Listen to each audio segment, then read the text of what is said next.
Eniola, une femme de 55 ans, empreinte de grâce et d'élégance, traverse le hall de son hôtel de luxe, un établissement imposant qu'elle a bâti de ses propres mains. L'hôtel témoigne de son succès, décoré d'art africain, de masques tribaux et de tapis finement tissés qui reflètent son héritage. Pourtant, en passant devant les grands piliers et le personnel attentif, une tristesse subtile se lit dans ses yeux. Malgré sa richesse et son prestige, Eniola ressent un vide que le succès matériel n'a jamais pu combler. Elle cache sa solitude derrière un sourire poli, toujours l'incarnation de la maîtrise de soi. La vie d'Eniola prend un tournant inattendu lorsqu'elle rencontre Elia, un jeune homme vibrant d'une vingtaine d'années, qui arrive à son hôtel avec une énergie et un charisme débordant. La présence d'Elia contraste fortement avec le luxe raffiné et discret de l'hôtel. Il admire la décoration unique, fait des commentaires sur les couleurs riches et les accents culturels, ce qui déclenche une conversation avec Eniola, à la fois décontractée et engageante. Le charme et l'enthousiasme d'Elia réveillent quelque chose en Eniola. Elle se sent captivée par sa nature libre et spontanée, en contraste frappant avec sa propre vie structurée. Leur conversation la laisse intriguée, son cœur battant d'une manière qu'elle n'avait pas ressentie depuis des années. Dans les jours qui suivent, Eniola et Elia se croisent de plus en plus souvent et chaque interaction semble plus significative que la précédente. Ils partagent de longues conversations dans le salon luxueux de l'hôtel où Eniola reçoit habituellement ses clients d'affaires. Cette fois cependant, cela semble personnel. Elle ressent une connexion qu'elle ignorait avoir perdue, une étincelle qui s'allume chaque fois qu'Elia rit ou se penche un peu plus près. Pour la première fois depuis des décennies, elle ressent l'éveil d'une passion qu'elle pensait appartenir uniquement à sa jeunesse. Elle réalise combien lui avait manqué le sentiment d'être vue et entendue, et l'énergie juvénile d'Elia redonne vie à son cœur. Les enfants d'Eniola, Tunde et Adeswa apprennent son amitié naissante avec le jeune et vibrant Elia. Des signaux d'alarme retentissent alors qu'ils discutent de leurs préoccupations, ressentant un besoin instinctif de protéger leur mère de ce qu'ils perçoivent comme une menace potentielle. Ils voient en Elia un opportuniste, un homme qui pourrait profiter de la gentillesse et de la richesse d'Eniola. Avec des voix tendues et inquiètes, ils questionnent ses intentions, suspectant qu'il soit plus intéressé par son statut et ses biens que par une affection véritable. Cette discussion révèle leur relation complexe avec leur mère, un mélange d'admiration et de prudence protectrice, ancré dans l'amour, mais teinté de suspicion. Un soir, Elia invite Eniola à se promener le long de la côte alors que le soleil commence à se coucher sous l'horizon. Les couleurs du ciel se mêlent en des roses et des violets profonds, projetant une lueur romantique sur le paysage. Ils marchent côte à côte, discutant de leurs rêves, de leurs peurs et de leur philosophie de vie. La chaleur du coucher de soleil semble issoudre les années de retenue d'Eniola, lui permettant de se montrer plus vulnérable qu'elle ne l'avait été depuis longtemps. Alors que les vagues effleurent doucement le rivage, elle réalise qu'Elia a ravivé quelque chose en elle qu'elle croyait perdue à jamais. Plus tard, Eniola retrouve sa vieille amie, Funmi, qui a entendu parler de son rapprochement avec Elia. Funmi est inquiète et met en garde Eniola contre les dangers de faire confiance à un homme plus jeune, en particulier un dont les intentions pourraient être floues.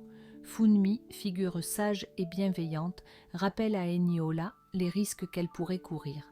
Bien qu'Eniola écoute, elle ressent un mélange d'appréciation et d'irritation, sachant que son amie veut bien faire, mais se sentant défensive face à son bonheur. Elle assure à Funmi que ses sentiments pour Elia sont sincères, mais le doute suscité par les paroles de son amie reste en arrière-plan. Elia surprend Eniola en organisant un dîner privé sur le toit de l'hôtel, avec des bougies, de la musique douce et une vue imprenable sur les lumières de la ville. Eniola est touchée par son attention alors qu'ils partagent un repas intime sous les étoiles. La présence d'Elia la fait se sentir jeune à nouveau, et l'atmosphère romantique accentue ses émotions. Leur conversation coule sans effort, ponctuée de rires partagés et de regards tendres. Le cœur d'Eniola s'emballe, réalisant à quel point elle tient à Elia, un sentiment à la fois exaltant et terrifiant. Lors d'un événement à l'hôtel, Eniola aperçoit Elia parlant à une jeune femme. Bien qu'il s'agisse probablement d'une conversation anodine, la jalousie s'empare d'elle de manière inattendue, la prenant de court. Elle les observe de l'autre côté de la pièce, ressentant un pincement au cœur qu'elle n'avait pas ressenti depuis des années. Cette jalousie la choque et l'embarrasse, réalisant que ses sentiments pour Elia sont plus forts qu'elle ne l'avait admis, même à elle-même. Elle détourne le regard, prenant une profonde respiration et se rappelant de faire confiance, mais son cœur s'emballe face à cette nouvelle peur de la vulnérabilité. La tension dans la vie d'Eniola atteint son paroxysme lorsque ses enfants, Tunde et Adesua, décident de la confronter à propos de sa relation avec Elia. Lors d'une conversation privée chez elle, ils expriment leurs préoccupations directement, accusant Elia de vouloir profiter d'elle et de peut-être menacer l'héritage familial. Ils expriment leur inquiétude quant au fait que son jugement pourrait être obscurci par ses émotions et que sa relation avec Elia pourrait la mettre, elle et leur avenir, en danger. Eniola écoute, son visage exprimant douleur et frustration. Elle essaie d'expliquer que son bonheur avec Elia est réel, mais la méfiance de ses enfants la pousse à se demander s'ils n'ont peut-être pas raison. Après l'intense conversation avec ses enfants, Eniola trouve du réconfort dans le jardin privé de son hôtel. Le jardin, rempli de fleurs tropicales parfumées et de statues africaines, est son refuge, un lieu de paix au milieu du chaos. Assise seule, elle réfléchit à sa relation avec Elia, se demandant si les avertissements de ses enfants sont justifiés. L'air de la nuit est frais et le silence du jardin lui permet de plonger dans ses sentiments. Elle est déchirée, partagée entre son désir de bonheur et les préoccupations de ses enfants pour son bien-être. Le lendemain, Elia surprend Eniola avec un cadeau attentionné, une sculpture en bois taillée à la main symbolisant l'amour et l'unité. Touchée par son geste, Eniola est rappelée à sa chaleur et à son attention. Elle voit en lui un esprit authentique, quelqu'un qui la valorise pour ce qu'elle est plutôt que pour son statut. Le cadeau prend une signification particulière, non seulement comme preuve d'affection, mais aussi comme une assurance de leur connexion. Elle commence à se demander si peut-être, juste peut-être, ses enfants le jugent mal. Avec un espoir renouvelé, Eniola décide de donner une nouvelle chance à sa relation avec Elia, en faisant confiance à son instinct. Ce soir-là, Eniola organise un dîner raffiné dans l'hôtel, réunissant famille, amis et invités de marque. L'événement célèbre ses récents succès, mais sa relation avec Elia demeure un sous-entendu, perceptible dans les regards inquiets de sa famille. Eniola, habillée d'une élégante robe africaine avec des bijoux en perles, se mêle gracieusement aux invités, mais ses pensées se tournent souvent vers Elia, qu'il observe de l'autre côté de la pièce. La soirée se déroule avec une tension implicite entre sa fierté pour ses réalisations et l'examen silencieux de ses proches. Après le dîner, Eniola se retrouve seule avec son ami Funmi, qui reprend ses avertissements sur Elia. Funmi lui rappelle doucement les risques, soulignant que l'âge d'Elia et ses éventuelles motivations ne doivent pas être ignorées. Eniola écoute en silence, reconnaissant la sincérité de la préoccupation de son ami, mais elle est également déchirée. Bien qu'elle accorde de la valeur à l'opinion de Funmi, ses sentiments pour Elia sont réels et elle hésite à renoncer à son bonheur retrouvé. Cette conversation devient un autre poids sur son cœur, compliquant davantage ses émotions. Dans un moment de franchise, Elia se confie sur son passé, partageant des récits de son enfance et des difficultés qu'il a rencontrées en grandissant. Eniola écoute attentivement, réalisant que la vie d'Elia n'a pas été facile. Il parle de difficultés, de résilience et de rêves qui l'ont poussé en avant. Cette perspective sur son passé adoucit davantage le cœur d'Eniola, renforçant sa conviction en la sincérité d'Elia. Elle ressent une profonde empathie pour lui et sa vulnérabilité la touche profondément. Cependant, une petite partie d'elle se demande si ces difficultés pourraient également être une raison pour lui d'être attiré par sa richesse. Les soupçons de la famille atteignent un point critique lorsque Tond accuse directement Elia de manipuler Eniola pour son argent. Elia, choqué et offensé, défend ses intentions, insistant sur la sincérité de ses sentiments pour Eniola. Eniola se retrouve au milieu, blessée par la méfiance de son fils et affligée par les accusations. Elle soutient Elia, affirmant sa croyance en sa sincérité, mais la confrontation ébranle sa détermination. Son cœur se serre alors qu'elle réalise que sa famille n'acceptera peut-être jamais sa relation avec Elia. En rentrant de la plage, Eniola trouve Elia qui l'attend. Il perçoit son trouble et la rassure doucement sur son amour, lui promettant qu'il la valorise pour ce qu'elle est et non pour ce qu'elle possède. Ces paroles la calment et la sincérité dans ses yeux ravive son espoir. Cette assurance les rapproche, approfondissant leur lien et rappelant à Eniola pourquoi elle s'est laissée aimer par lui. Elle se sent en paix, ne serait-ce que pour un moment, alors qu'il s'enlace. En organisant des documents dans son bureau, Eniola tombe sur une anomalie financière indiquant des fonds manquants sur son compte. Confuse et légèrement alarmée, elle décide de mener une enquête approfondie. La pensée que quelqu'un de proche puisse être impliqué lui traverse l'esprit, lui procurant un frisson glacial. Cette découverte la laisse inquiète, et elle commence à se demander s'il pourrait y avoir plus derrière les intentions d'Elia qu'il ne l'a révélé. La confiance, autrefois une certitude, lui semble désormais fragile. Ne parvenant pas à se débarrasser de ses soupçons, Eniola confronte Elia au sujet des fonds manquants. Elle aborde la découverte prudemment, son ton plus interrogatif qu'accusateur. Elia semble pris au dépourvu, son visage exprimant à la fois la surprise et la douleur alors qu'il nie toute implication. Il insiste passionnément sur le fait qu'il ne trahirait jamais sa confiance, mais le cœur d'Eniola est partagé entre ses sentiments pour lui et la peur que les avertissements de ses enfants aient pu être justifiés. Cette confrontation laisse les deux profondément ébranlés, Eniola incertaine de croire Elia ou d'écouter les mises en garde de ses enfants. Dans les jours qui suivent leur confrontation, un fossé silencieux se creuse entre Eniola et Elia. Ils évitent les discussions profondes qu'ils appréciaient auparavant, se repliant chacun dans leurs pensées. Eniola est consumé par le doute, tandis qu'Elia semble distant, comme s'il supportait le poids de sa méfiance. Même leurs interactions à l'hôtel deviennent tendues, et le personnel remarque la tension palpable entre eux. Eniola ressent un vide douloureux, regrettant l'intimité et les rires qu'ils partageaient autrefois, mais incapable de se débarrasser complètement de ses doutes. Eniola décide de prendre les choses en main et de plonger dans le passé d'Elia. Elle engage discrètement un détective privé pour en savoir plus sur lui. Elle se sent partagée, se demandant si elle viole sa confiance, mais son besoin de clarté l'emporte sur son hésitation. Les découvertes du détective révèlent une histoire complexe, des récits de difficultés, de résilience et d'ambition, mais aussi un passé de relations tendues et de problèmes financiers. Eniola réalise que la vie d'Elia a été loin d'être facile, ce qui soulève encore plus de questions sur ses motivations.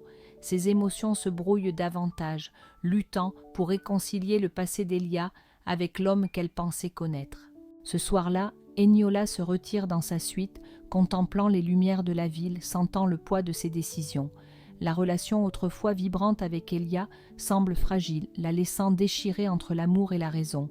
Elle repense à la joie qu'il a apportée dans sa vie et à la chaleur qu'il a ravivée en elle, mais elle est hantée par des ombres de doute. Entourée du luxe qu'elle a bâti elle-même, elle réalise que ni la richesse ni le succès ne l'ont protégée de la solitude ou de la vulnérabilité. Assise près de la fenêtre, perdue dans ses pensées, elle se demande si elle est prête à affronter la vérité, quelle qu'elle soit. Sensible à la distance croissante, Elia décide de se confier à Eniola. Il admet avoir autrefois été motivé par des ambitions financières pour améliorer sa vie, mais il insiste sur la sincérité de ses sentiments pour elle. Il se dit dépassé par les jugements et les doutes de sa famille, ce qui l'a poussé à se renfermer davantage. Son honnêteté touche Eniola, et bien qu'une partie d'elle soit soulagée, une autre partie se demande si elle devrait lui faire entièrement confiance. Leur relation, autrefois marquée par la passion et la joie, semble désormais fragile, construite sur un équilibre délicat d'amour et d'incertitude.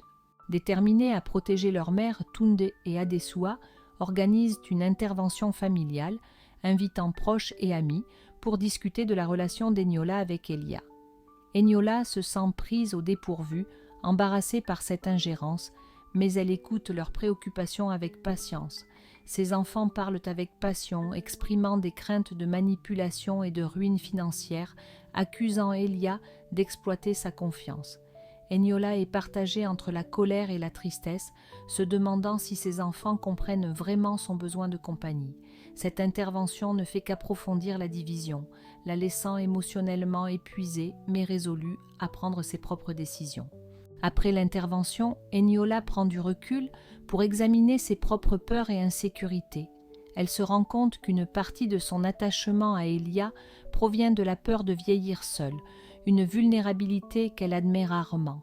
La relation l'a forcée à confronter son besoin de connexion et la solitude qu'elle a enfouie sous ses succès. Elle commence à comprendre que son besoin d'amour et d'acceptation l'a peut-être rendue aveugle aux dangers potentiels, mais elle ressent également de la fierté pour avoir osé suivre son cœur. Elle décide de faire des choix qui honorent à la fois son désir de compagnie et sa propre dignité. Au fil de l'enquête, Eniola découvre qu'Elia a en effet transféré de grosses sommes d'argent depuis son compte vers une source inconnue. Bouleversée, elle se sent trahie, réalisant que les craintes de ses enfants étaient peut-être fondées. La douleur de cette découverte est intense, blessant son orgueil et sa confiance en lui. Elle confronte à nouveau Elia, incapable de retenir sa colère et sa tristesse. Elia tente de se défendre, mais le mal est fait. Eniola décide de mettre fin à leur relation, déterminée à reprendre le contrôle de sa vie et à protéger son cœur de nouvelles blessures. Après cette rupture douloureuse, Eniola commence à reconstruire sa vie. Elle se concentre sur sa famille et son entreprise, trouvant du réconfort auprès de ses proches. L'expérience avec Elia l'a rendue plus sage, mais elle lui rappelle aussi sa propre résilience.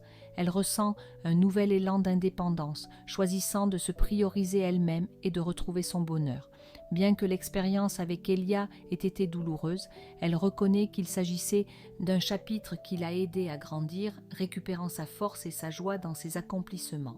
Avec le temps, Eniola se rapproche de ses enfants, guérissant la fracture que la présence d'Elia avait créée. Tund et Adesua expriment leur soulagement et leur gratitude, heureux de retrouver leur mère et de soutenir son indépendance. Ils partagent un moment sincère, réaffirmant leurs liens familiaux. Eniola se sent en paix, sachant que ses enfants respectent ses choix, et elle, en retour, respecte leurs préoccupations. Cette réconciliation marque un nouveau chapitre dans leur relation, basé sur la compréhension mutuelle et le soutien. Le soir de son anniversaire, Eniola est assise sur le toit de son hôtel, regardant les lumières de la ville. L'expérience avec Elia a laissé une empreinte durable sur son cœur, mais elle est reconnaissante pour les souvenirs. Elle réfléchit à son parcours, son courage de s'ouvrir à l'amour, sa volonté de faire face à la trahison et sa décision ultime de se choisir elle-même. Entourée du succès luxueux qu'elle a bâti de ses mains, elle se sent comblée et prête pour l'avenir. Ce moment de réflexion lui apporte une forme de clôture, un calme discret alors qu'elle envisage de nouveaux commencements. Pour son anniversaire, Eniola organise une soirée intime avec sa famille et ses amis proches. La soirée est empreinte de joie, de rire et de toasts sincères en hommage à sa résilience et à sa sagesse. Ses proches célèbrent cette femme qui a osé aimer et a finalement trouvé la force de se tenir debout, seule et forte. Eniola se sent entourée de chaleur et de soutien, un rappel qu'elle n'est pas seule. Alors que la soirée se termine, elle regarde autour d'elle sa famille et ses amis, ressentant une immense gratitude et fierté. C'est son histoire, un parcours d'amour, de trahison et de découverte de soi, se concluant avec un sens renouvelé de sa propre valeur et de sa détermination. Merci d'avoir regardé cette vidéo jusqu'au bout. J'espère qu'elle vous a plu. Si c'est le cas, n'hésitez pas à laisser un j'aime, à commenter pour me dire ce que vous en avez pensé ou partager vos propres réflexions. Et surtout, partagez cette vidéo avec vos amis ou votre famille. Pensez à vous abonner et à activer la cloche pour ne pas manquer les prochaines histoires. Merci encore et à très bientôt. Bisous.